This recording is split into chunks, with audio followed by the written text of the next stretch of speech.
Merci, Monsieur Loïc Hervé. Merci, Monsieur le Président. Bonjour à tous. Je vais intervenir sur deux points. D'abord, la sécurité privée, puis ensuite la question des caméras, de vidéo et des drones. Donc, sur la sécurité privée, il y a 21 articles dans le projet de loi, dans sa mouture sortie de l'Assemblée nationale. C'est un secteur économique qui a connu une forte montée en puissance.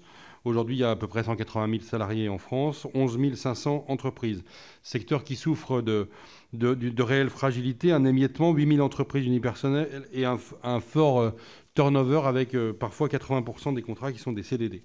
On a un vrai enjeu à l'instant où on légifère, puisque nous aurons des compétitions sportives internationales très importantes dans les années qui viennent. Je pense à la Coupe du monde de rugby ou aux Jeux olympiques. Et il y a un enjeu de professionnalisation du secteur que la proposition de loi tente de régler. Merci. Trois points. Le premier, c'est la restriction proposée du recours à la sous-traitance pour mettre fin à des réelles dérives. On s'est aperçu qu'il y avait même parfois presque une perte de la connaissance du nombre de rangs de sous-traitance, parfois même au-delà de 10 niveaux de sous-traitance. Et ensuite, deuxième axe, le renforcement des pouvoirs de sanction et de contrôle du Conseil national des activités privées de sécurité qui s'appelle le CNAPS.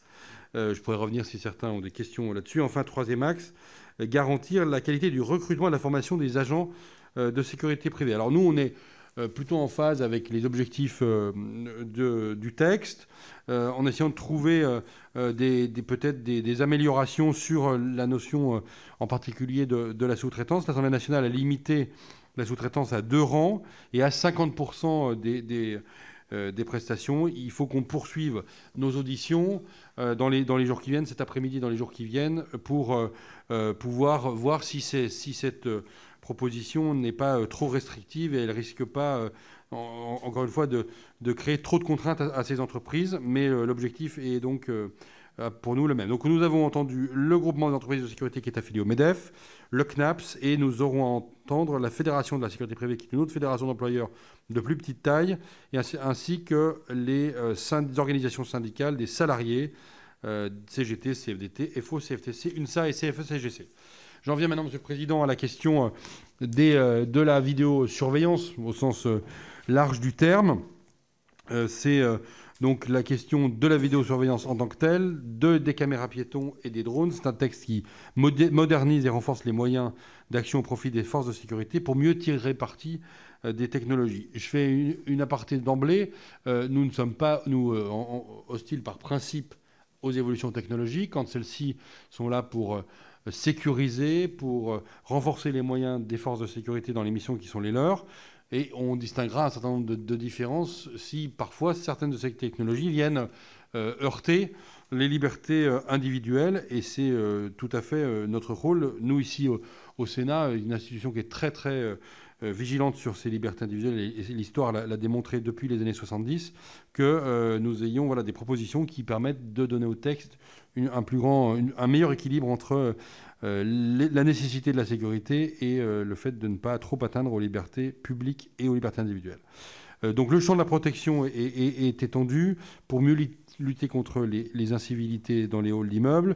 L'usage des caméras piétons, caméras mobiles, et donc facilité pour répondre à la guerre des images entre, d'une part, les forces de sécurité, d'autre part, les manifestants dans des événements de maintien de l'ordre liés à des manifestations.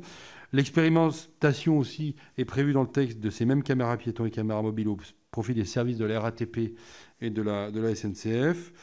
Et concernant les caméras embarquées, les drones, il s'agit de donner une base juridique dans la loi qui n'existe pas à l'instant où on se parle. Et le Conseil d'État, d'ailleurs, l'a rappelé pendant la période de l'état d'urgence sanitaire.